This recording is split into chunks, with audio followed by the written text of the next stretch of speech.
Friends, welcome to ABC Ashish Bhatia classes.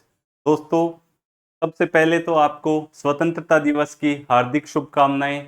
और अभी जो आज का 15 अगस्त का दिन है, हमारे लिए एक संकल्प ये हो सकता है कि जो बेरोजगारी रूपी जंजीरों से हम जकड़े हुए हैं, उससे हम मुक्ति पाएं।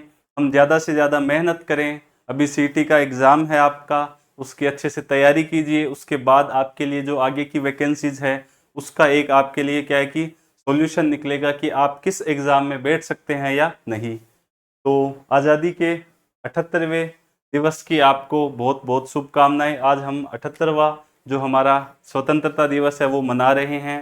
और पीछे जो आप फोटो देख रहे हैं, इसमें एक सवाल आपके लिए छुपा है करंट अफेयर्स का, कि हम जो 2024 की हमारी स्वतंत्रता दिवस की थीम है वो क्या है। तो वो है विकसित भारत, यानी हम भारत को 2047 तक विकसित भारत बनाएंगे। विकसित भारत क्या है, अभी स्वतंत्रता दिवस की थीम है इस वर्ष की 2024 की। तो ये आपके लिए एक सवाल हो गया। और हम स्टार्ट करते हैं हमारे इंडिया जीके की जो सीरीज है उसका। डे 6 है। स्टार्ट करते हैं हम इंडिया जीके की सीरीज। सबसे पहला सवाल है ज्योग्राफी का। कुमाऊं व पंजाब हिमालय का सर्वोच्च शिखर है। देखिए, चार इसमें ऑप्शन है। ऑप्शन इसमें इस हिसाब से दे रखे हैं कि एक तो कुमाऊं कुमाऊं और एक है पंजाब हिमालय। इन दोनों का सर्वोच्च शिखर कौन से हैं वो पूछे हैं। दो दो पेयर दे रखे हैं। तो सबसे पहले तो मैं आपको बता दूं, जो हिमालय है उसका प्रादेशिक विभाजन किया जाता है। सिडनी बुराड थे, उन्होंने हिमालय को प्रादेशिक विभाजन किया। जैसे एक तो हम हिमालय देखते हैं जिसको हम ट्रांस हिमालय बोलते हैं, ऊपर वाले पार्ट को वृहद हिमालय, फिर मध्य या शिवालिक, फिर लघु हिमालय, ऐसे हम हिमालय को बांटते हैं। और एक क्या है, सिडनी बुराड ने जो प्रादेशिक विभाजन किया है, बेसिकली ये जो विभाजन है वो नदी घाटी है उनके आधार पे हुआ है, कि कुछ नदियां हैं उनकी जो घाटियां हैं वो भी हिमालय का क्या है कि वर्गीकरण करती है। उस आधार पे हमें ये पूछा है कि कुमाऊं और पंजाब हिमालय का सर्वोच्च शिखर कौन सा है। तो सबसे पहले देखिए, यदि हम बात करें प्रादेशिक विभाजन की, तो यहाँ से एक नदी निकलती है, बहुत फेमस नदी है, ये है सिंधु नदी। सिंधु नदी, ये है सिंधु नदी।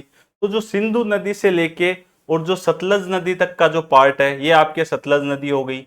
इसको हम बोलते हैं, क्या बोलते हैं इसको, कश्मीर या पंजाब हिमालय। इसको बोला जाता है कश्मीर या पंजाब हिमालय,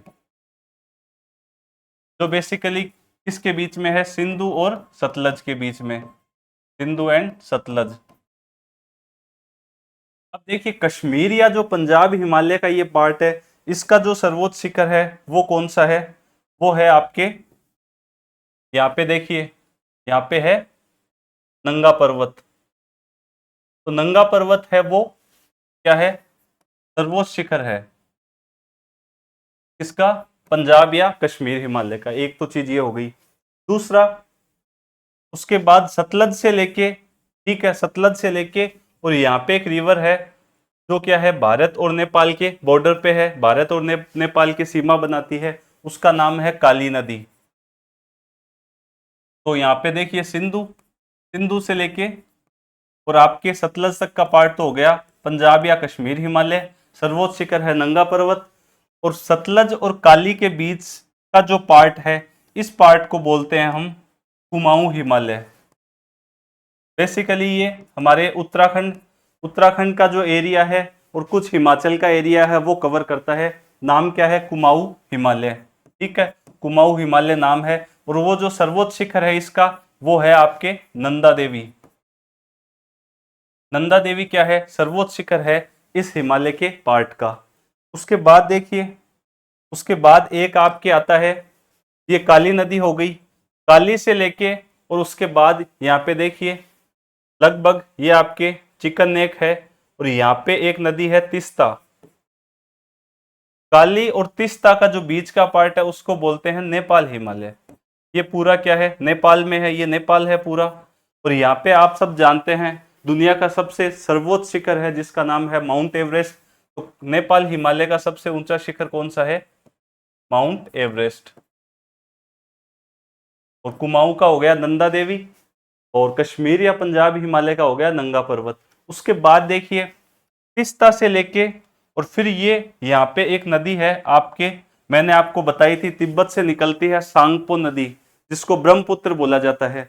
ये सांगपो नदी जब यहाँ अरुणाचल में गोर्ज बनाते हुए गिरती है तो इसका नाम मैंने आपको बताया था दिहांग। दिहांग एक रिवर है। उसके बाद क्या है कि यहाँ पे पासीघाट के पास एक लाहौल, वो आपके और एक दूसरी नदी उसका नाम भूल गया मैं, दो नदियां यहाँ से मिलती है, ठीक है। वो दोनों नदियों, वो लाहौल और दिबांग नदी, वो दोनों नदियां जब मिलती है उसके बाद ब्रह्मपुत्र नाम पड़ता है।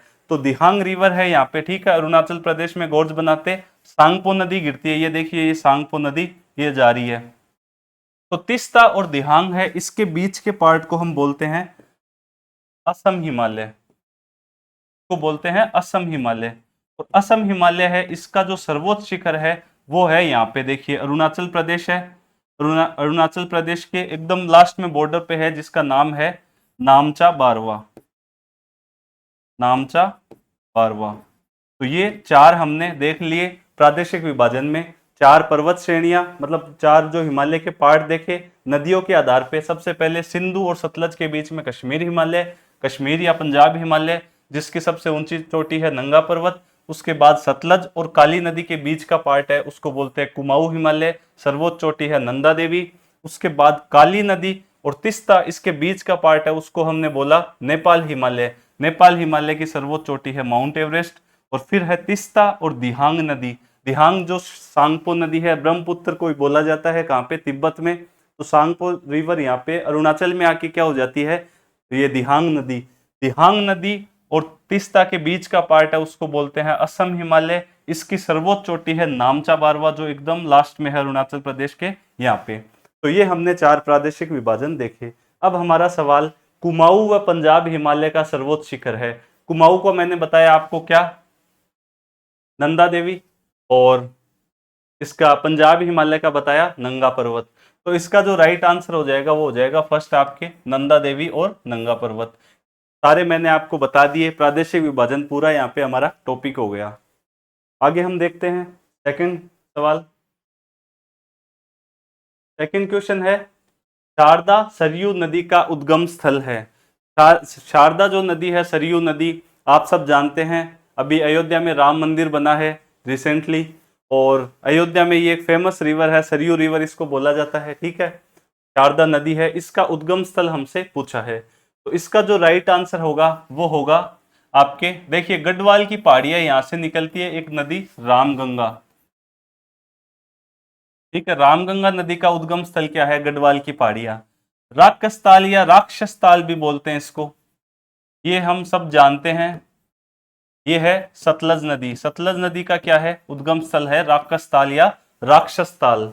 उसके बाद है मिलाप हिमनद, तो इसका जो आंसर हो जाएगा वो हो जाएगा मिलाप हिमनद। ये नदी जो सरयू नदी है, शारदा, मैंने आपको फर्स्ट क्वेश्चन में बताया था, एक नदी काली जो भारत और नेपाल का जो बॉर्डर है उसको वो करती है। ये मिलाप हिमनद है, ये बेसिकली ये नदी निकलती है ऊपर नेपाल से, उसका इसका नाम उस टाइम पे होता है गौरी गंगा। जो सरयू नदी है इसका नाम गौरी गंगा होता है। और ये गौरी गंगा जो नदी है, यही क्या है कि भारत और नेपाल के जब बॉर्डर पे बहती है तो इसको हम क्या बोलते हैं, काली नदी, काली नदी। और ये काली नदी जब बाद में हमारे भारत में प्रवेश करती है, यूपी में बाराबंकी एक जगह है वहां पे, तब इसको बोला जाता है शारदा या सरयू नदी। तो इसका उद्गम स्थल क्या है, मिलाप हिमनद, ये इसका राइट आंसर हो जाएगा। और गंगोत्री से आप सब जानते हैं, गंगा नदी है वो, उसका उद्गम स्थल क्या है, गंगोत्री। नेक्स्ट सवाल हम देखते हैं। अगला सवाल है, भारतीय चाय बोर्ड का मुख्यालय स्थित है। हमारे जो फसलें हैं, प्रमुख फसलें, उसमें चाय और कॉफी, दो इनकी भी फसलों का जिक्र किया गया है। तो भारतीय चाय बोर्ड के बारे में पूछा है, भारतीय चाय बोर्ड का जो मुख्यालय है, ऐसे क्वेश्चन में क्या कि आप बेसिकली थोड़ा सा दिमाग लगाया करो, क्योंकि सीधा इसमें जैसे गुवाहाटी हम सोचते हैं कि असम में भी चाय होती है, कोलकाता में भी होती है, दार्जिलिंग में भी होती है, साउथ में भी चाय होती है। तो इसका जो राइट आंसर होगा वो होगा कोलकाता। गुवाहाटी मत कराना, देखते ही आप ऐसे सवाल होते हैं उनको थोड़ा पढ़ लिया करो फैक्ट। इसका जो राइट आंसर होगा वो होगा कोलकाता। कोलकाता वेस्ट बंगाल में क्या है, भारतीय चाय बोर्ड का मुख्यालय स्थित है। और बेंगलोर कर्नाटक है, यहाँ पे कॉफी बोर्ड है, भारतीय कॉफी बोर्ड इसका मुख्यालय है। कॉफी बोर्ड का कहाँ पे है, बेंगलुरु कर्नाटक में। एक, चलो आगे, वैसे थोड़ा सा चाय के बारे में मैं चर्चा कर लेता हूँ। देखिए, चाय की यदि हम बात करें तो ये चाय का जो पौधा है वैसे तो चाइना से इसका उद्गम माना जाता है।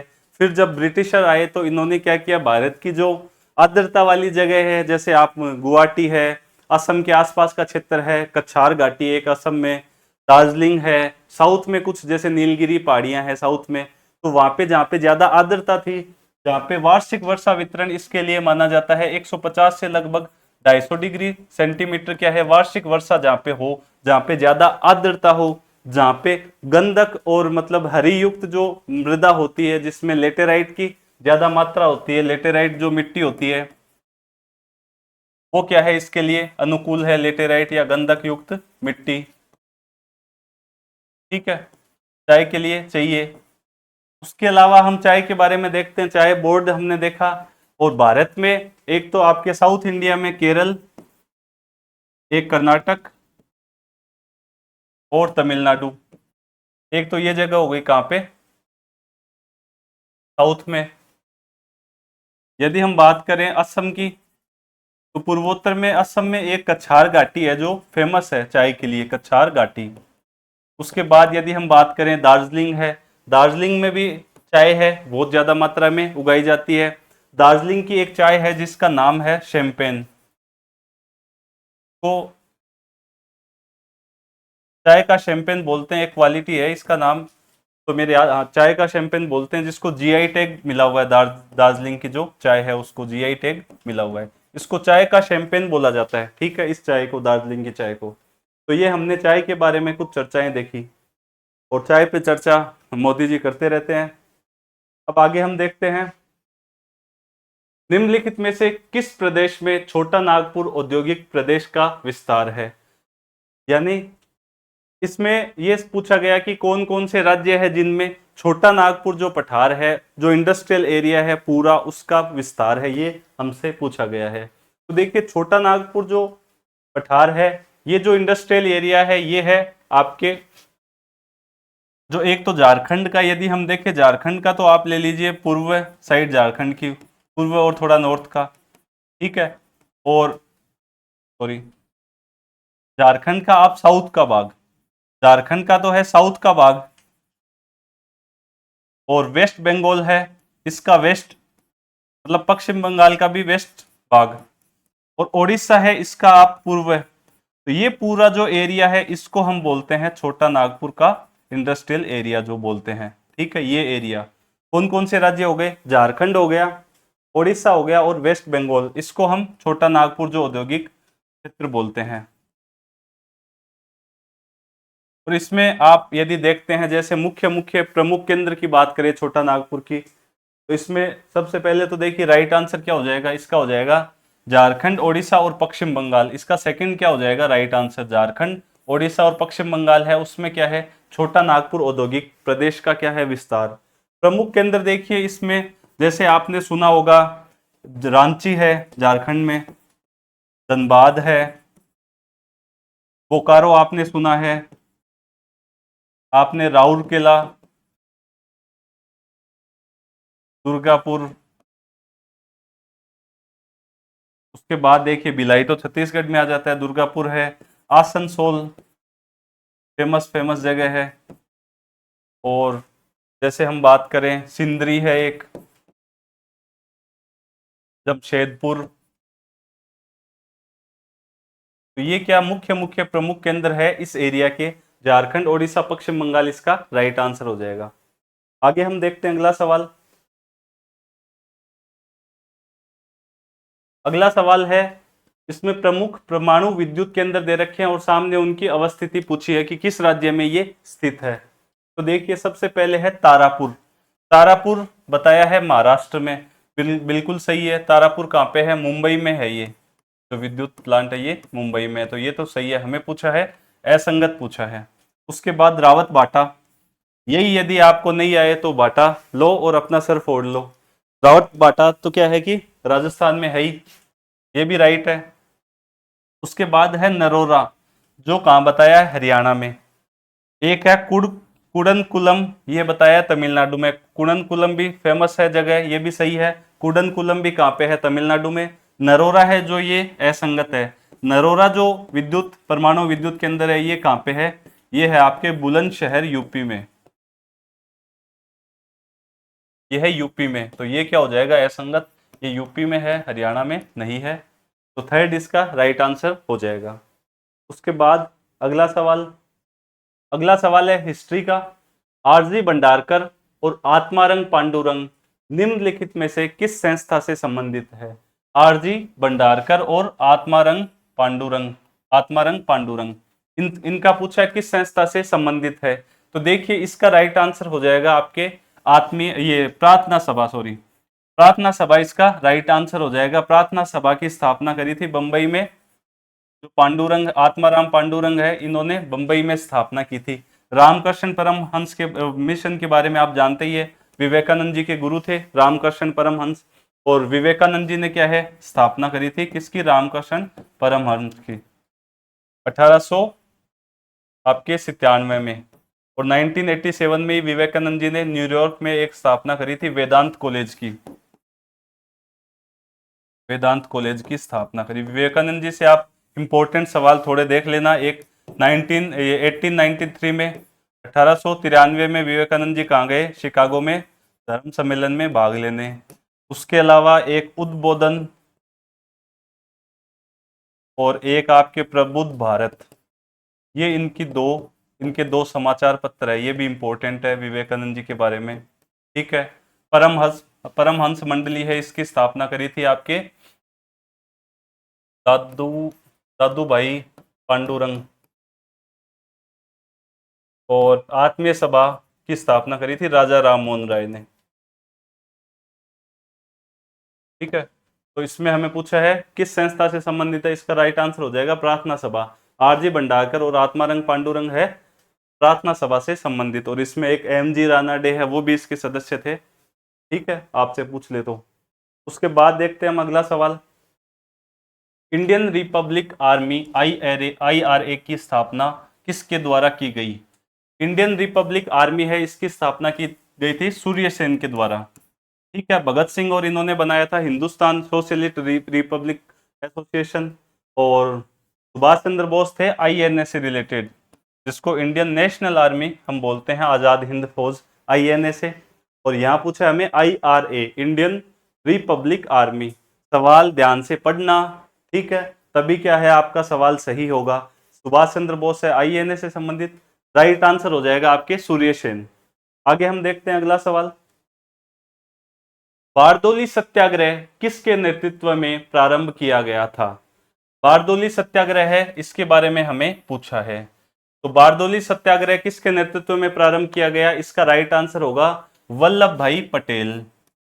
ठीक है, बारदोली सत्याग्रह है वो, ये एक बेसिकली क्या था, किसान आंदोलन था। किसान लगान वृद्धि से परेशान थे, ये एक किसान आंदोलन था। और 1928 में ये आंदोलन स्टार्ट हुआ। बारदोली जगह कहाँ पे है, गुजरात में। सरदार पटेल ने इस आंदोलन का वो नेतृत्व किया। ठीक है, किसान आंदोलन था एक तरह से ये।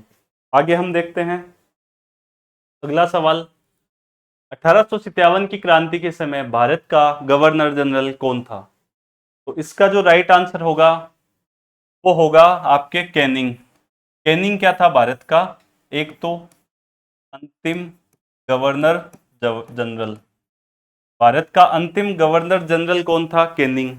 दूसरा, प्रथम वायसराय भी कौन था, यही था। भारत का प्रथम वायसराय और अंतिम गवर्नर जनरल कौन था, कैनिंग। 1857 की क्रांति के समय भी कौन है, कैनिंग। ठीक है। उसके बाद अगला सवाल हम देखते हैं। अगला सवाल है, कुछ कानून और एक्ट दे रखे हैं, आगे गवर्नर जनरल या वायसराय के बारे में पूछ रखा है कि कौन थे। सबसे पहले है साइमन कमीशन। साइमन कमीशन है, इसमें दे रखा है इरविन। उसके बाद भारत सरकार अधिनियम 1935, अगस्त घोषणा प्रस्ताव, कैबिनेट मिशन योजना। ये 4 हमें दे रखे हैं। हमें पूछा है कि हमें वो असंगत पूछा है, सॉरी, कि असंगत कौन सा है। तो देखिए गौर से इसको कि असंगत इसमें कौन सा है। तो देखिए सबसे पहले हम ये देखते हैं कि आपकी क्या बोलते हैं, इसका जो राइट आंसर होगा वो क्या होगा, देखते हैं हम। साइमन कमीशन तो सही है, इरविन। उसके बाद भारत सरकार अधिनियम, ये वेलिंगटन, ये भी सही है। अगस्त घोषणा प्रस्ताव, लिनलिथगो, ये भी सही है। असंगत पूछा है। कैबिनेट मिशन जो योजना है इसमें वो था वेवेल, सॉरी, वेवेल क्या था, भारत का वायसराय। तो असंगत पूछा है हमें, तो असंगत हो जाएगा 4th नंबर, वेवेल इसका राइट आंसर हो जाएगा। ठीक है, तो वेवेल क्या था, वायसराय जब कैबिनेट मिशन योजना आई। कैबिनेट मिशन योजना में 3 सदस्य थे, एक थे पैथिक लॉरेंस, एक थे एवी अलेक्जेंडर, आपसे पूछ ले कैबिनेट मिशन के बारे में, एक थे क्रिप्स। ये 3 क्या सदस्य थे। और ये कैबिनेट मिशन है, ये एक तरह से भारत में आया और इसने कुछ अपना सूचनाओं का प्रकाशन किया कि हम भारत के लिए एक संविधान सभा की जो संविधान सभा का निर्माण है उसको एक तो स्वीकार किया गया कि कॉन्स्टिट्यूशनल असेंबली है, उसकी मांग को स्वीकार किया गया। दूसरा, कैबिनेट मिशन के बारे में एक फैक्ट याद रख लेना आप कि इसने पाकिस्तान, भारत पाकिस्तान विभाजन को अस्वीकार कर दिया। जो मुस्लिम लीग थी उसने मांग रखी कि हम भारत और पाकिस्तान 2 अलग राष्ट्र चाहते हैं, तो कैबिनेट मिशन ने इसको अस्वीकार कर दिया था। ठीक है, साइमन कमीशन के बारे में आप जानते हैं, साइमन कमीशन का बहुत बड़े स्तर पे विरोध हुआ था क्योंकि भारत इसमें, साइमन कमीशन जो है इसमें जॉन साइमन कमीशन की अध्यक्षता में ये आयोग आया था और इसमें 7 गोरे सदस्य थे। अब आप खुद सोच के देखिए कि भारत का संविधान बनाना है और गोरे आके हमें ये बताएंगे कि हम आपके लिए संविधान बनाएंगे। ठीक है, तो इसलिए इसका विरोध हुआ क्योंकि 2 सदस्य भारत के, जो ब्रिटिश पार्लियामेंट है वहां पे भारत के 2 सदस्य थे, जिन एक सत्येंद्र नाथ प्रसन्न सिन्हा थे और एक अल्क, उनका नाम मेरे को याद नहीं आ रहा, 2 सदस्य थे। अब आप खुद सपोज कीजिए कि भारतीयों को शामिल नहीं किया गया, भारतीयों के लिए संविधान बनाने की बात हो रही है, तो साइमन कमीशन का बहुत बड़े स्तर पे विरोध हुआ था। गांधी जी ने भी फिर आगे विरोध स्टार्ट किया था। भारत सरकार अधिनियम, हमारे जो मोस्ट, जितने भी हमारे कॉन्स्टिट्यूशन में प्रावधान है, आर्टिकल्स है, उनका मेन स्रोत क्या है, भारत सरकार अधिनियम। और अगस्त घोषणा प्रस्ताव है, इसमें यही था कि भारत को हम आजादी, वो भारत के लिए प्रांतीय स्वायत्ता की बात इसमें की गई थी। ठीक है, तो इसका जो राइट आंसर होगा वो होगा वेवेल। पैथिक लॉरेंस, एवी अलेक्जेंडर और क्रिप्स क्या थे, 3 इसके सदस्य थे। आगे हम देखते हैं, निम्नलिखित में से किस संविधान संशोधन द्वारा मौलिक कर्तव्यों से संबंधित संविधान, वो अनुच्छेद संविधान में अंतर स्थापित किए गए। देखिए मौलिक कर्तव्य से रिलेटेड कौन से, मतलब वो है, सबसे पहले तो ये देखते हैं भाग 5, भाग 5 क्या क्या है मौलिक कर्तव्य से रिलेटेड। दूसरा आपके जो अनुच्छेद है 51 के, ये किससे रिलेटेड है, मौलिक कर्तव्य से। इसका जो राइट आंसर है वो क्या होगा, इसका राइट आंसर होगा 42वें संविधान संशोधन द्वारा मौलिक कर्तव्य है उसमें, मतलब ये मौलिक कर्तव्य संविधान में अंतर स्थापित किए गए। आगे हम देखते हैं, राजस्थान के ऐसे राज्यपाल जिन्होंने महात्मा गांधी के साथ सत्याग्रह में भाग लिया। बहुत अच्छा सवाल है क्योंकि इंडियन पॉलिटी सीटी में 1-2 सवाल पूछे जा सकते हैं, बाकी ये लिखा गया है कि राजस्थान की राज व्यवस्था पर विशेष बल देते हुए, मतलब राजस्थान, वो राज्य व्यवस्था पूछी जाती है। तो राज्यपाल का एक अच्छा सवाल है कि महात्मा गांधी जी के साथ सत्याग्रह में राजस्थान के किस राज्यपाल ने भाग लिया। इसका जो राइट आंसर होगा वो होगा बसंत राव पाटिल। बसंत राव पाटिल है, इन्होंने महात्मा गांधी जी के साथ सत्याग्रह में भाग लिया। ये महाराष्ट्र के क्या है, सीएम भी रहे हैं, महाराष्ट्र के सीएम भी रहे हैं। ठीक है, लोकसभा के सदस्य भी रहे हैं ये, और राजस्थान के राज्यपाल भी रहे हैं। उसके बाद अगला सवाल देखते हैं, नियंत्रक और महालेखा परीक्षक केग अपना त्याग पत्र देते हैं। केग अपना त्याग पत्र किसको देते हैं, ये सवाल है। तो इसका राइट आंसर जो होगा वो होगा राष्ट्रपति को देते हैं। देखिए जो केग है इससे रिलेटेड अनुच्छेद देख लीजिए आप, 148 से 151 तक क्या है, केग से रिलेटेड अनुच्छेद है। एक तो ये बात हो गई। दूसरा, ये राष्ट्रपति जी को ही क्या है, अपना त्याग पत्र भी देते हैं, इनको शपथ भी कौन दिलाते हैं, राष्ट्रपति जी, ठीक है, और इनकी नियुक्ति भी कौन करते हैं, राष्ट्रपति जी। एक सबसे इंपॉर्टेंट है इसमें 151, जो किसके बारे में है, केग की वार्षिक रिपोर्ट। केग अपनी वार्षिक रिपोर्ट है वो बनाता है, वो 151 में है। एक तो इंपॉर्टेंट सवाल ये भी है। उसके बाद कुछ चीजें हम केग के बारे में देखते हैं। हमने देखा त्यागपत्र, शपथ और नियुक्ति, और इनकी पद जो मुक्ति है, यानी पद से हटाया जाता है, सुप्रीम कोर्ट के जज के समान इनको पद से हटाया जाता है। वर्तमान कौन केग है, इनका नाम है गिरीश चंद्र मुर्मू। केग एक सदस्यीय आयोग है, एक ये भी चीज हो गई, एक सदस्यीय आयोग है। गिरीश चंद्र ये मुर्मू क्या है, वर्तमान केग है। आगे हम देखते हैं, संविधान संशोधन विधेयक प्रस्तुत किया जाता है। सबसे पहला ऑप्शन है केवल लोकसभा में, फिर है केवल राज्यसभा में, पहले लोकसभा या फिर राज्यसभा में, या किसी भी सदन में। तो संविधान संशोधन विधेयक है, सबसे पहले तो अनुच्छेद 368 किससे रिलेटेड है, संविधान संशोधन से रिलेटेड। एक तो ये इंपॉर्टेंट चीज हो गई। दूसरा ये है, इसमें पूछा कि संविधान संशोधन विधेयक पहले कहां प्रस्तुत किया जाता है। तो इसका राइट आंसर है किसी भी सदन में प्रस्तुत किया जा सकता है, चाहे पहले लोकसभा में हो जाए, चाहे पहले राज्यसभा में हो जाए, पर अलग अलग वो पास होना जरूरी है। राज्यसभा में पहले गया तो राज्यसभा में पारित होगा, फिर लोकसभा में होगा, फिर यदि लोकसभा में गया तो पहले वहां से पारित होगा, फिर राज्यसभा में होगा। किसी एक भी सदन में पारित नहीं हुआ तो ये समाप्त हो जाता है। तो इसका राइट आंसर हो जाएगा किसी भी सदन में। एक ये इंपॉर्टेंट चीज देख लीजिए कि संविधान संशोधन जो विधेयक है उनके लिए चाहिए विशेष बहुमत। क्या चाहिए, विशेष बहुमत होना चाहिए।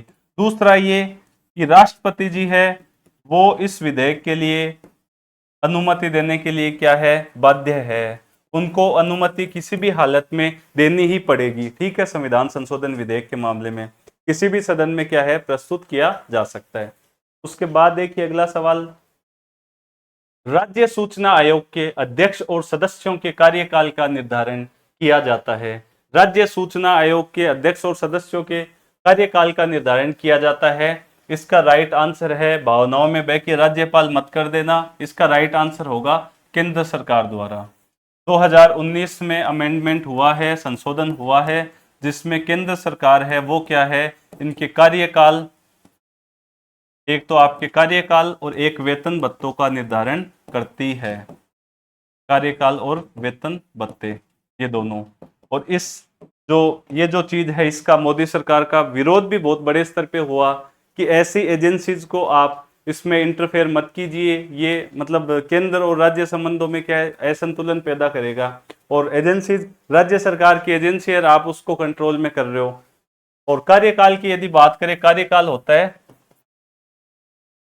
3 या 65 वर्ष, जो भी पहले, ये इसका कार्यकाल होता है। निर्धारण किसके द्वारा किया जाता है, केंद्र सरकार द्वारा।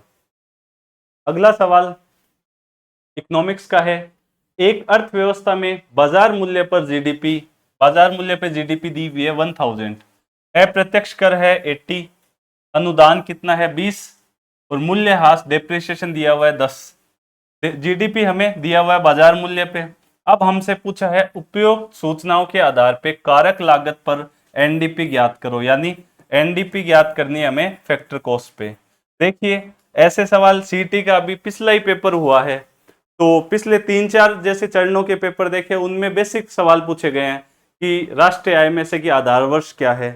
पर अनुमान ये लगाया जा सकता है कि इस बार अधीनस्थ बोर्ड माइनस मार्किंग है, और अधीनस्थ बोर्ड जिस हिसाब से पेपर दे रहा है कि ऐसे सवाल पूछ सकता है नेशनल इनकम से, आरएस में पहले पूछे गए हैं ऐसे सवाल, तो ऐसे सवाल आ सकते हैं जिसमें आपसे ये पूछा है कि हमें दिया हुआ है, सबसे पहले बहुत इजी सवाल है, इसको आप डेफिनेशन से कर सकते हैं। देखिए जीडीपी की डेफिनेशन क्या होती है कि एक देश में एक वित्तीय वर्ष में उत्पादित समस्त अंतिम वस्तु और सेवाओं के मौद्रिक मूल्य को क्या कहते हैं, जीडीपी। हमें दिया हुआ है जीडीपी, किस पे दिया हुआ है, इस एमपी का मतलब होता है मार्केट प्राइस, यानी बाजार मूल्य पे जीडीपी दिया हुआ है कितना, 1000। ये हमें दिया हुआ है। अब आगे देखिए, अप्रत्यक्ष कर 80 है और अनुदान 20 है, मूल्यह्रास 10 है।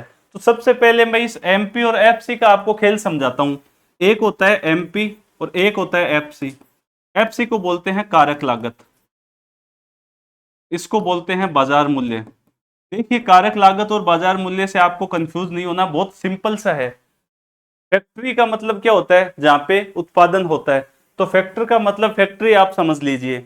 ये पेन है मेरे हाथ में, ये बना और मेरे को इसकी कॉस्ट आई, लागत आई, वो आई 20 रुपए, ठीक है। इसमें मैंने अपना प्रॉफिट वगैरह जोड़ लिया, 20 रुपए मेरे को लागत आई, इसको मैं बोलूंगा फैक्ट्री कॉस्ट, ठीक है। अब मेरे से ये पूछे कोई, जब ये मार्केट में बिकने जाएगा तो आप जब इसको खरीदोगे तो आपको जीएसटी पे करनी पड़ेगी। जीएसटी क्या है? अप्रत्यक्ष कर। अब देखिए, जीएसटी एक अप्रत्यक्ष कर है और वस्तु और सेवाओं पे लगता है। अब इस पेन को जब ये 20 रुपए में था, इसकी फैक्ट्री कॉस्ट थी एफसी, और इसमें 5 रुपए मैं बोल दूं, ये जुड़ गया अप्रत्यक्ष कर, ठीक है।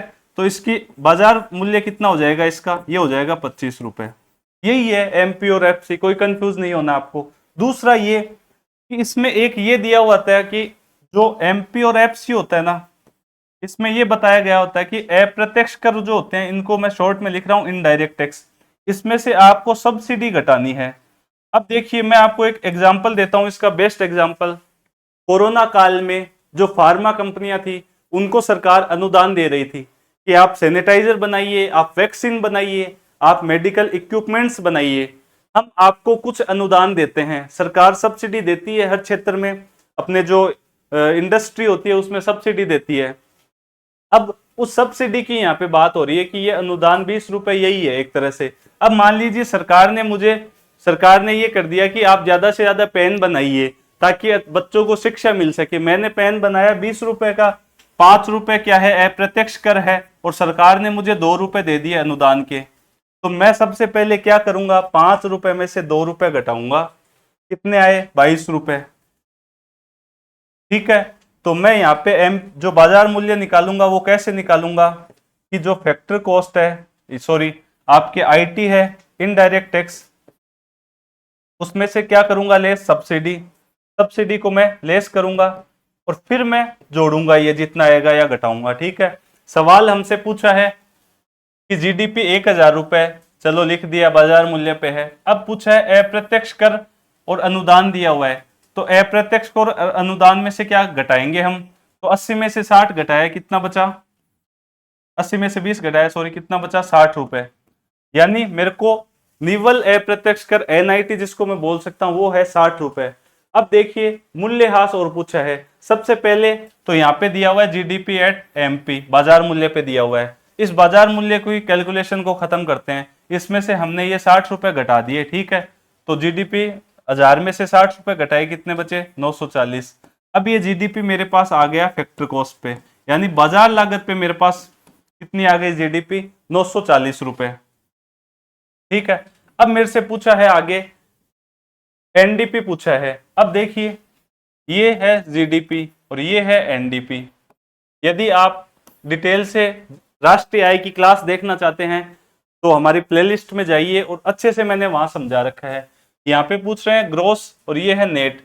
ग्रोस से नेट पे आने के लिए डेप्रिसिएशन लेस करते हैं, यानी हमारे देश के जो पूंजीगत संसाधन है उनमें क्या गिसावट होती है। आप एक कार भी लेके आते हैं, उसके वैल्यू में भी क्या है? कमी आ जाती है। तो वही यहाँ पे घटा रहे हैं हम। ये डेप्रिसिएशन दिया हुआ है 10 रुपए, तो इसमें से मैं 10 रुपए माइनस कर लूंगा डेप्रिसिएशन के, ठीक है। तो मेरे पास क्या आ जाएगा? ग्रोस से क्या आ जाएगा? नेट पे आ जाऊंगा मैं। तो ये आ गया एनडीपी, ठीक है। 10 माइनस करेंगे, कितना आ गया? 930 रुपए। बहुत सिंपल सा है, क्या है? कॉन्सेप्चुअल ये टॉपिक है। तो इसका राइट आंसर हो जाएगा फर्स्ट, 930 रुपए, ठीक है। अब आगे हम चलते हैं। अगला सवाल, राष्ट्रीय खाद्य सुरक्षा अधिनियम कब अधिसूचित किया गया? राष्ट्रीय खाद्य सुरक्षा अधिनियम है वो कब अधिसूचित किया गया? इसका आंसर हो जाएगा वर्ष 2013, और सितंबर 2013 में इसको अधिसूचित किया गया था। और 2 अक्टूबर 2013 से क्या है? ये राजस्थान में लागू हो गया, ठीक है। राजस्थान में 2 अक्टूबर 2013 से। अगला सवाल, निम्नलिखित में से कौन या कौन सा मौद्रिक नीति का घटक है?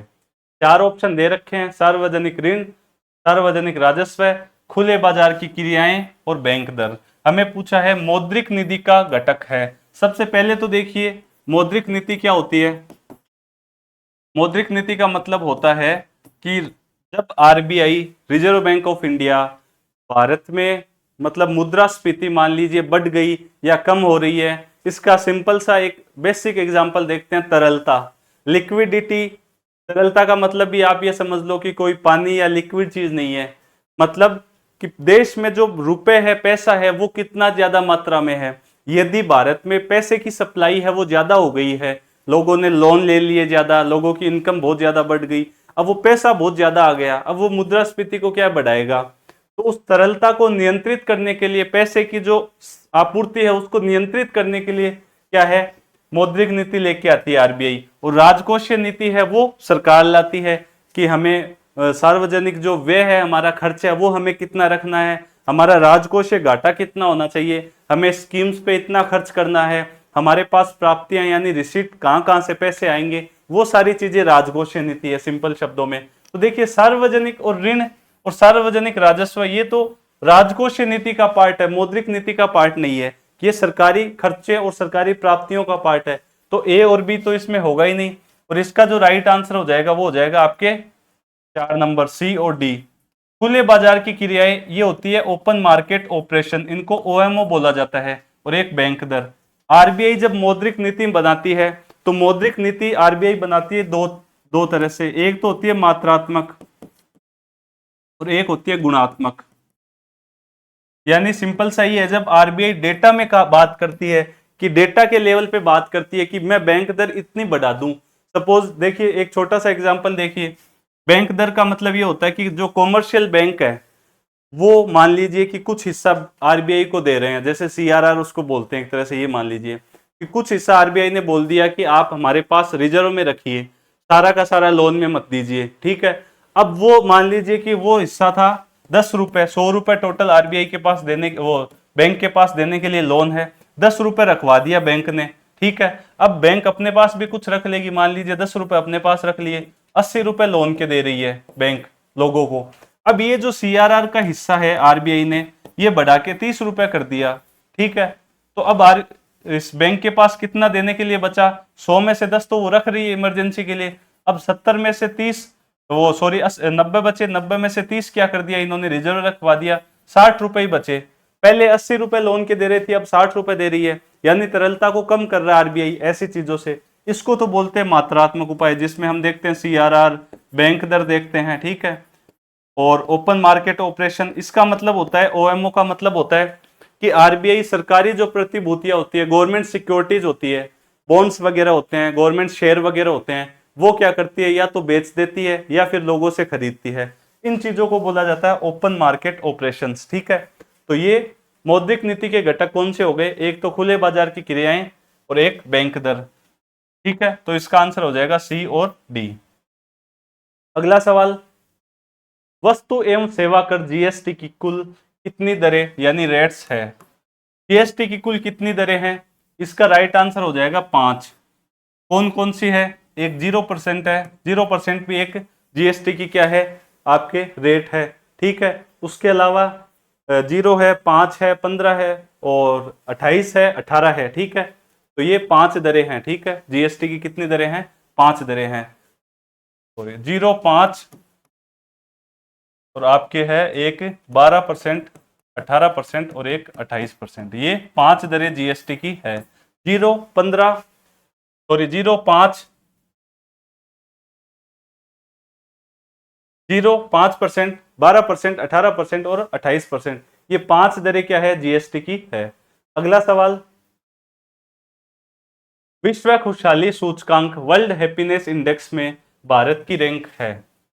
ये करंट का भी सवाल है और इकोनॉमिक्स में भी पूछते हैं, क्योंकि इकोनॉमिक्स में आपके ह्यूमन डेवलपमेंट इंडेक्स है, वैश्विक खुशहाली सूचकांक है, ठीक है। इसका राइट आंसर हो जाएगा 126। देखिए 2023 में भी यही हमारी रैंक थी, ठीक है, और अभी भी कितनी है, 2024 में भी यही रैंक है, 126, ठीक है। और फिनलैंड है वो क्या है, फर्स्ट पे है इस रैंकिंग में। कौन है, फिनलैंड फर्स्ट पे है और अफगानिस्तान है वो लास्ट पे है। फिनलैंड फर्स्ट पे है, अफगानिस्तान लास्ट पे है। भारत की रैंक है 126। और विश्व खुशहाली सूचकांक जारी किया जाता है किसके द्वारा?